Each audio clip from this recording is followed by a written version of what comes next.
Dia kayak ikut present si cerita ini gitu, dan alhamdulillah Bu Santi suka sekali, Gross suka banget. Terus habis itu kita bawa ke Ginanti dan kemudian barengan kita membawa cerita ini jadi lebih luas gitu. Jadi sebenarnya ya Korinnya tetap ada gitu. Korin kan ngomongin tentang dua hal ya, kayak apa, kita dan kembaran kita yang bisa jadi positif dan negatif gitu, seperti bagaimana Al-Quran bilang bahwa manusia diciptakan berpasang-pasangan gitu, bahwa ada mungkin pasangan-pasangan itu adalah tentang positif dan negatif, tentang pulang pergi, tentang sesuatu yang bisa jadi selalu berpasangan gitu. Dan akhirnya itu yang sebenarnya masih kita bawa ngomongin Korin itu gitu. Kita masih ngomong kembaran manusia, tapi aku juga riset bahwa dari Korin tuh orang kan pada ngomong ya apa, emang kalau misalnya nanti meninggal Korinnya ada apa enggak gitu. Jadi akhirnya kita mencoba meramu horornya dengan itu, tapi kita juga ngomongin soal bahwa laki-laki bisa jadi korban, bahwa ada bullying di sini, ada seorang ayah yang berjuang dan kasih sayang seorang ayah ke anak laki-lakinya. Nah, Lele, terima kasih, tepuk tangan buat Lele, thank you. Selanjutnya kita ke jangan dibaca sekarang. Wafi tolong balas ya. Fedi jangan Om. Fedi jangan. Teman-teman media yang nanti pulang sendirian. Aduh. Nggak usah khawatir. Udah ada yang nemenin Bapak. Ngisi kursi-kursi yang kosong itu. Ya, jadi pertama saya baca skenario dan mencoba mendalami Pak Makmur ini, saya selalu memecah karakter itu berdasarkan 3 kebutuhan dasarnya, kebutuhan emosional dan kebutuhan spiritual. Secara dasar kan Pak Makmur ini dia ekonomi menengah ke bawah, dia bekerja sebagai tukang sampah, jadi bisa dibilang sehari-hari semampu-mampunya banget untuk mengisi kebutuhan sandang pangan papanya. Kedua, seperti udah dilihat ya, istrinya cuma 1 di film ini. Dia memulai dengan perasaan kesepian, walaupun punya anak jaya, tapi bagaimanapun dua-duanya tuh berduka, jadi terasa ada gap di antara mereka, walaupun kalau ditanya hati, dua-duanya saling mencintai.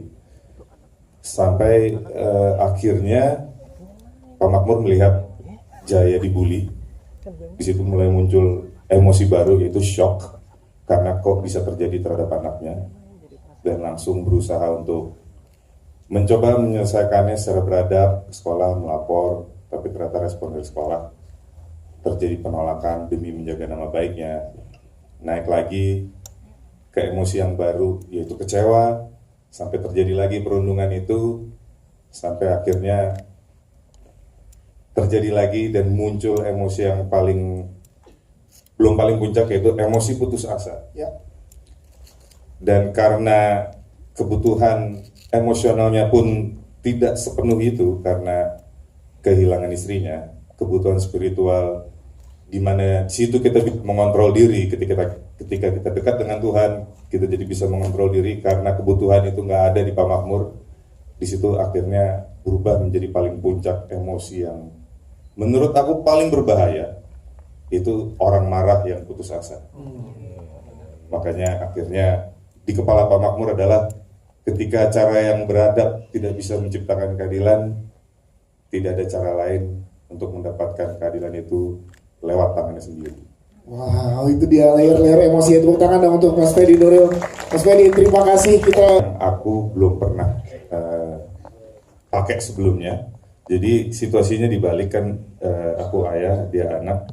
Tiba-tiba Wafi dan Muzaki disuruh berperan jadi Pak Makmur dan Jaya, dan mereka berdua kelihatan panik. Kok tiba-tiba saya jadi Pak Jaya, kata Wafi gitu kan. Jadi Pak Makmur. Nah terus pokoknya nggak usah kebanyakan mikir, udah kalian acting aja sesuai interpretasi kalian, Pak Makmur itu gimana, Jaya itu gimana. Dan benar mereka melakukan, saya dan Ali nonton.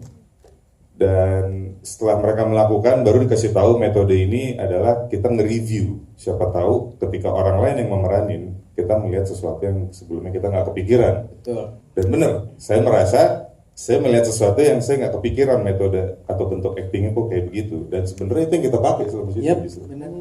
Gitu Jadi sih. terinspirasi dari Kawafi dan Iya, terinspirasi dari Muzaki Wafi pas dan kita Muza. lagi reading. Oh, wow. Iya, saya nggak kepikiran kayak gitu. Thank you Wafi. Wow. Tolong dimasukin artikelnya.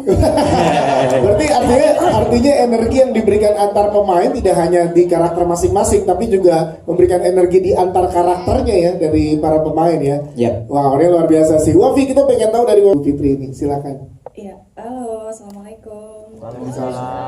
Terima kasih ya teman-teman media sudah mau hadir. Aku rasa banyak sekali ya teman-teman di luar sana yang juga menghadapi dilematis seperti itu ya. Ketika ingin menolong tapi banyak faktor yang harus akhirnya jadi hambatan buat kita menolong. Saya baru aja baca artikel kemarin, ada seorang guru yang cuma megang anak muridnya ngecek panas atau enggak, tapi dilaporkan ke polisi dan akhirnya masuk ke jalur hukum. Sebenarnya kan itu adalah hal yang dilakukan demi apa ya? Maksudnya demi kebaikan gitu loh. Mohon maaf, suara apa itu? Karinding. Karinding. Deg-degan kalau itu. Kul uhiya ilayya. Oke, lanjut ya. Saya sebagai mantan murid yang pernah dididik oleh guru mewakili, saya ingin mengucapkan terima kasih kepada guru-guru di luar sana yang telah memberikan jasanya, pahlawan tanpa tanda jasa, dan ya. Oke. Dan sebenarnya hal itu juga yang kemudian dihadapi oleh Ibu Fitri ya. Ketika Ibu Fitri dihadapkan dengan situasi bystander effect, di mana dia bingung ketika harus mengambil sebuah keputusan, takut salah, takut gegabah, takut malah jadi masuk jalur hukum, juga dihadapkan dengan situasi yang ambigu. Apakah memang urgensi dari masalah ini harus benar-benar cepat dihadapi, atau sebenarnya masih ada orang lain yang bisa bantu untuk menyelesaikan ini, gitu loh. Terus kemudian juga di satu sisi, kalau teman-teman tadi nonton filmnya, adiknya kan juga terlibat ya di situ gitu. Jadi ada perasaan-perasaan yang juga bimbang gitu loh, karena ada idealis juga dari Bu Fitri yang masih memikirkan posisi dan jabatannya dia juga seperti itu.